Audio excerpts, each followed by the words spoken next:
Хятад улсын агаарын хүчин Окинавагийн ойролцоо нисэж байсан Япон улсын сүнөөгч онгоцыг анилжээ.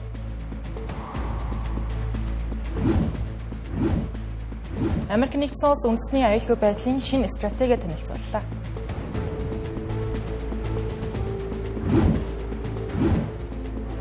Хятад улсын иргэд цэрэг татлагыг нэмэгдүүлэхийг эсэргүүцэн ч гэсэн байна.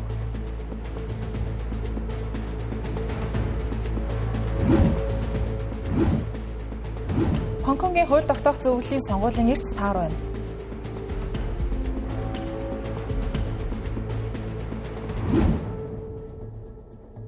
Оройн төрөг үзэгчдээ Тэнгэр телевизийн гадаад мэдээний оройн хөтөлбөр яг одоо эхэлж байна. Би дэлхийд дахинд болж өнгөрсөн онцлог үйл явдлуудаас та бүхэнд таймлаг өргөх болно.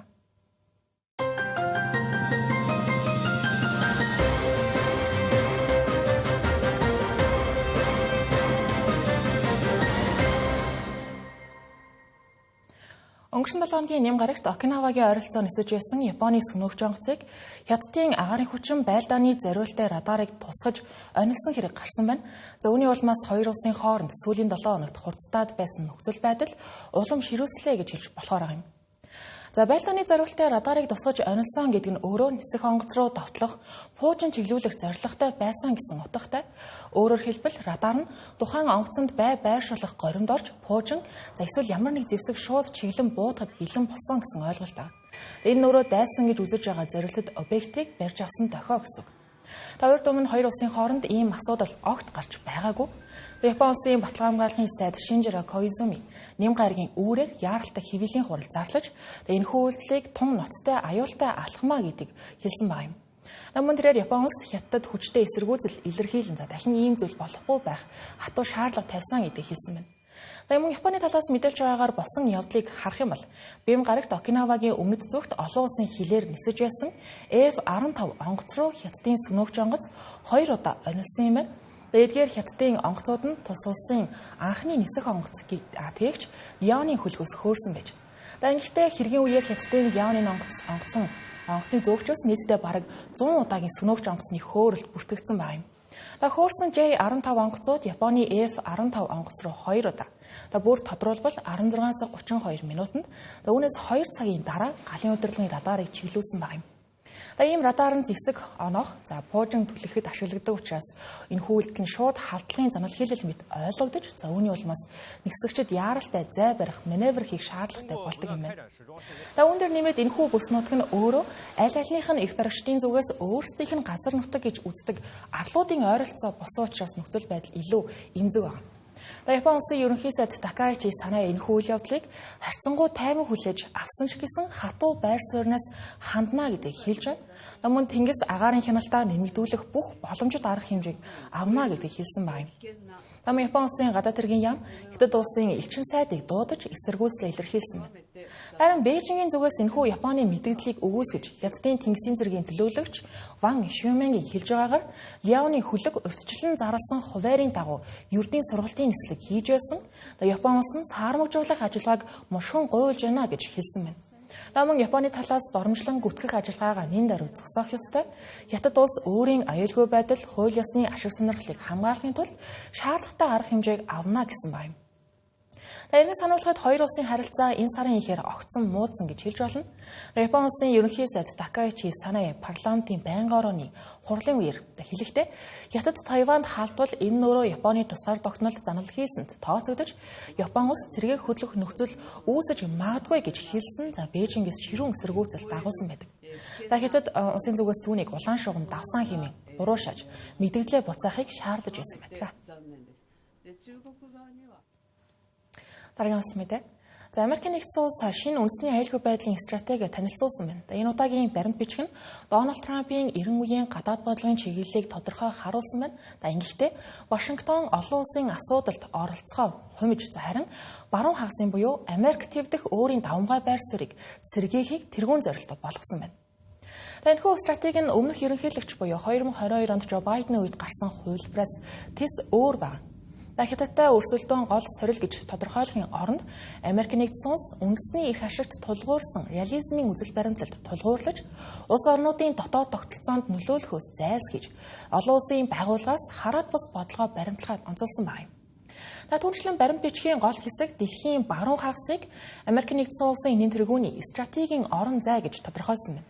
Гэхдээ Америк нэгдсэн улс Америк төвд гадаадын хүчнүүд нөлөөлөх цэргийн байгууламжуудаа барих стратегийн ач холбогдолтой хөрөнгийг худалдаж авч эзэмшихийг тууштай хоригдолно гэсэн байна.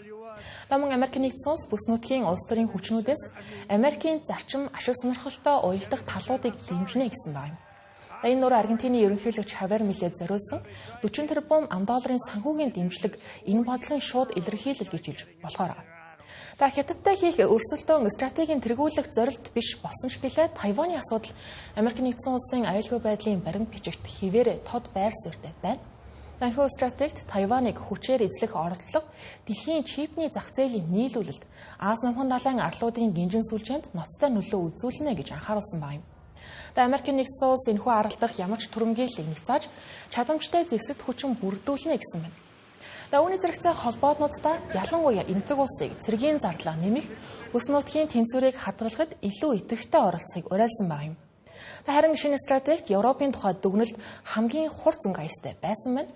Тодорхойлох юм бол баримтад Европыг хэд зохицуулалт, цагаачлалын бодлогоос үүдэлтэй иргэншлийн дороотолтой нүүр тулж байна гэж тодорхойлсон байна. Намун үзэл бодлоо илэрхийлэх эрхийг хязгаарлаж байгааг шүүмжилсэн байна. Түүнчлэн Украинд тавьж байгаа хүлээлт нь бодит биш. Америк нэгдсэн улс энэ дайныг зогсоох нь үндсэн ашиг сонирхолт нь нийцнэ гэж дурдсан байгаа нь сүүлийн саруудад өрнөсөн энхийн төлөвлөгөөний хилцүүлэгтээ шууд уялдаж байгаа. Он гарснаас хойш Вашингтоны зүгээс Европын аюулгүй байдлын зонхлох баталгаа байх үе нь дууссан гэж хэлж болохоор байгаа. Европ өөрөө өөрийгөө хамгаалах чадвартай тусгаар үндэснүүдийн бүлэг байх ёстой гэсэн хандлага ил тодор гарч ирсэн байдаг. Цааш ойролт орнын тухайд энэ удаагийн стратегийн төв хэсэг нь биш болсон байгаад мөн онцлог байна.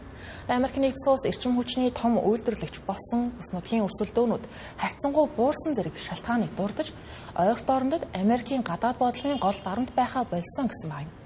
Гэхдээ Израилийн аюулгүй байдал, Тэнгисийн замын аюулгүй байдал зэрэг гол ашиг сонирхлын хүрээг хിവэрэ үлдэнэ гэж заасан байна. Үүнийг Америк нэгдсэн улс Сирт, Иракт, Персийн болонд цэргийн байр сууриа хадгалсаар байгаа гэдгээс харж байна.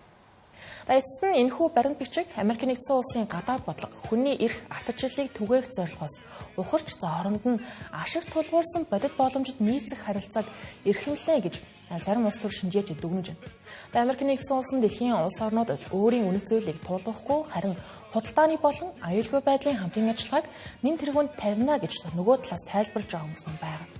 Энэхүү шинэ стратеги Америк нэгдсэн улс Дональд Трампын удирдлагадор гадаад бодлогоо огцом өөрчилж олон туйлс дэлхийн өөрийн байр суурийг хэрхэн тодорхойлохыг харуулсан баримт бичиг болж байгаа. Гэхдээ баруун хагас дахь нөлөөгөө бэхжүүлэх, Европын ачааг багасгах, Азид сөргөлдөөнийг хязгаарлах, ойролт орнын ач холбогдлыг бууруулах зэрэг томоохон чиглэлүүдийг дараагийн жилүүдэд Вашингтоны гадаад бодлогын үндсэн хөтөж болох төлөвтэй байгаа юм. Герман улсын залуус мянгаараа өнгөрөгч баасан гарагт нийслэл Берлин хотноо цугларн чигсэн байна. Тодорхойлох юм бол жагсаалд оролцсон залуус тус улсын засгийн газраас шинээр баталсан цэрэг татлагын хуулийг эсэргүүцэж байгаа гэдгийг илэрхийлсэн байна. Хуулийн тухайд Герман улсын парламент хэдэн сарын турш хэлэлцсэний эцэст энэхүү баасан гарагт баталснаар 2026 оны 1-р сараас эхлэн 18 болон түүнээс дээш насны бүх иргэд цэргийн албыг сайн дураараа хаах боломжтой болж байгаа юм. Насанд хүрсэн иргэдээс дэвсгэр хүчинд сайн дураар элсэх хүсэлтэй байгаа эсхийг нь тодруулсан санал асуулгыг явуулна гэж энэхүү хуулинд тусгаж өгсөн байна. Гисэн хэдий ч хууль тогтоогчид цэргийн алба одоогоор сайн дурын үндсэн дээр явагдаж байгаа ч гэлээ үндэсний аюулгүй байдлын асуудал хурцдах тохиолдолд эсвэл дэвсгэр хүчинд сайн дурынхан хангалтгүй байх юм бол албан цэрэг татлах хийх боломжийг нээлттэй үлдээсэн байна. Харин залуу германчууд энэхүү бодлогыг дэмжихгүй эсэргүүцэж тэдний зүгээс бидэн рүү дайраагүй бол хизээж бид төрүүлж дайрахгүй гэсэн үзэл баримталтай байгаа юм байна. Тиймээс тэд цэргийн алба хаахгүй болохоо нийтээр илэрхийлж байгаа юм. Харин нөгөө талд Герман улсын Ахмад үеийнхний олонх нь цэрэг татлахыг дэмжиж байгаа юм байна.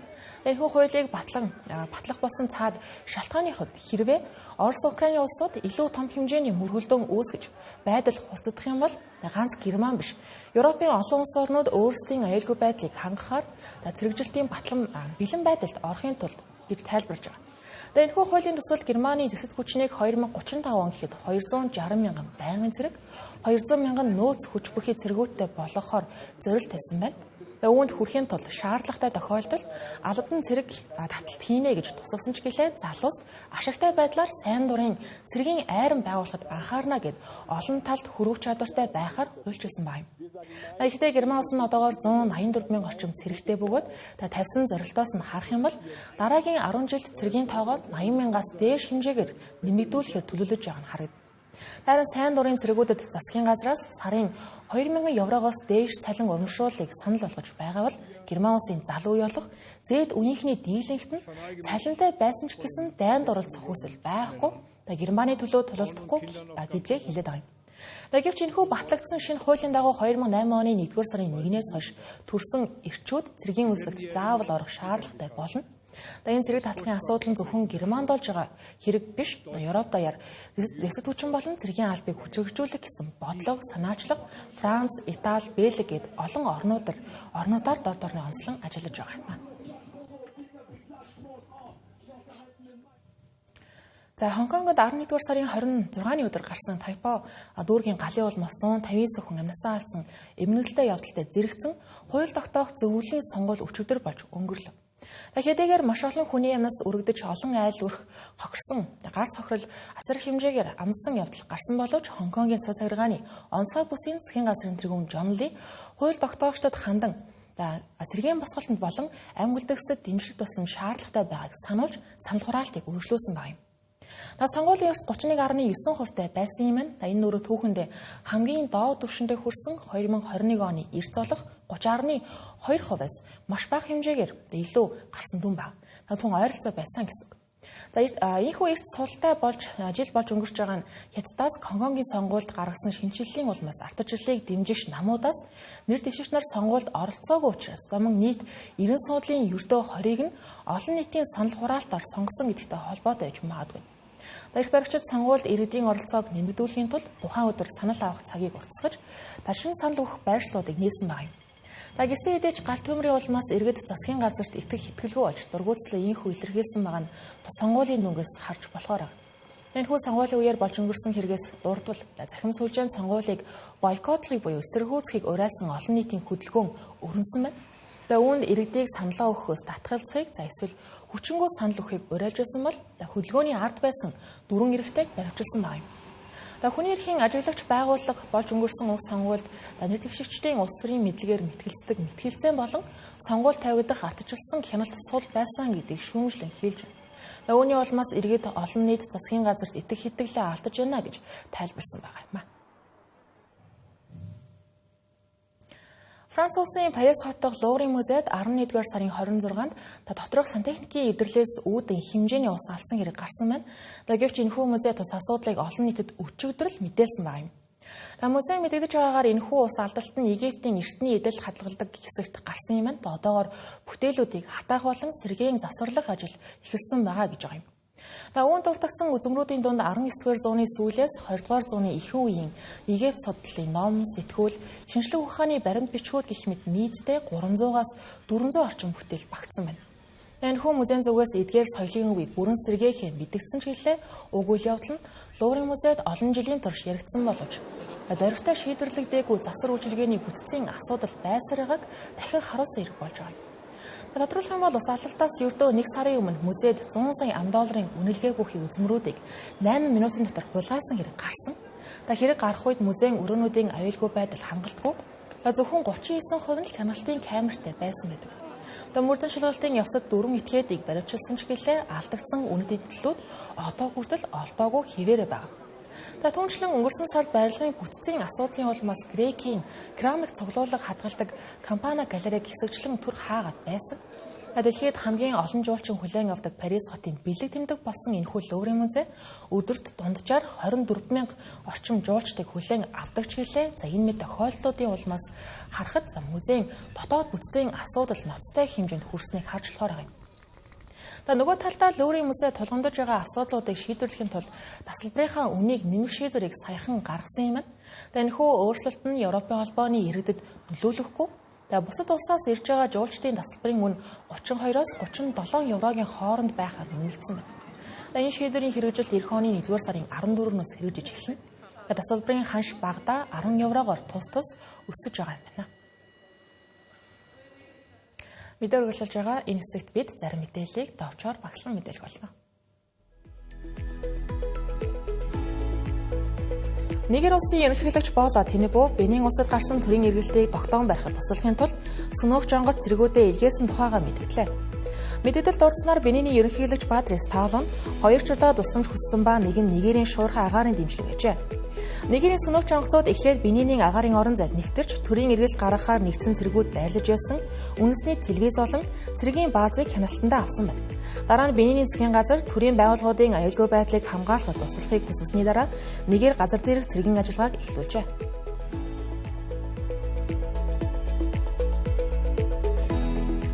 Сирийн улсын удирдагч асан Башар Асадын дэглэм нуран уснаас хойш яг 1 жил өнгөрч байна.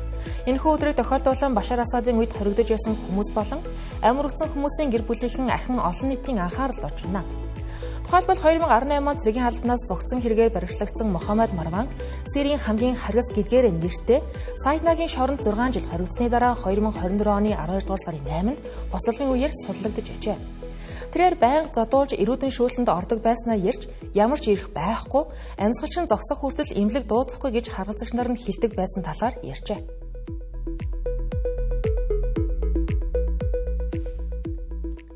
Америк нэгдсэн улсын ерөнхийлөгч Дональд Трамп Netflix компани Warner Bros. Discovery-г $72 тэрбум доллараар худалдаж авах хэлсэл нь зохицуулалтын хувьд асуудал дагуулж магадгүй талаар анхаарлаа. Энэхүү хэлслийн нийт хэмжээ нь $82 тэрбум долларт хүрнэ. Хэрвээ зөвшөөрөгдвөл Netflix компани нь Warner Bros.-ийн кино студи HBO Max зэрэг өргөн сан хөмрөг бүхий контентэд нэвтрэх хэрэгтэй болох юм.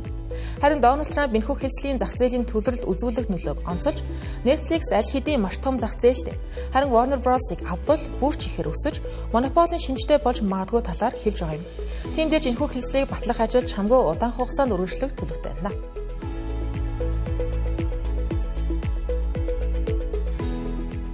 Энэтхэг улсын хамгийн том агаарын тээвэрлэгч Indigo компани сүүлийн 1-7 хоногт 2000 гаруй нислэгээ цуцалснаар улсын хэмжээнд агаарын тээвэрт ноцтой доголдол үүслээ. Шинэ нисгэгчдийн амралт үүргийн цагийн журам хэрэгжиж ирснээс хойш компанид нисгэгчийн хомсдол бий болсон нь гол шалтгаан гэж албаных нь тайлбарлаж байна.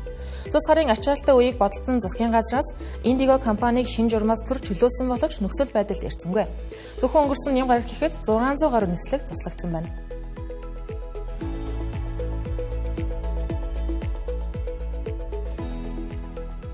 Та бүхэн Тэнгэр телевизийн гадаад мэдээний хөтөлбөрийг хүлээн авч үзлээ. Анхаарлаа хандуулсан явдал баярлалаа.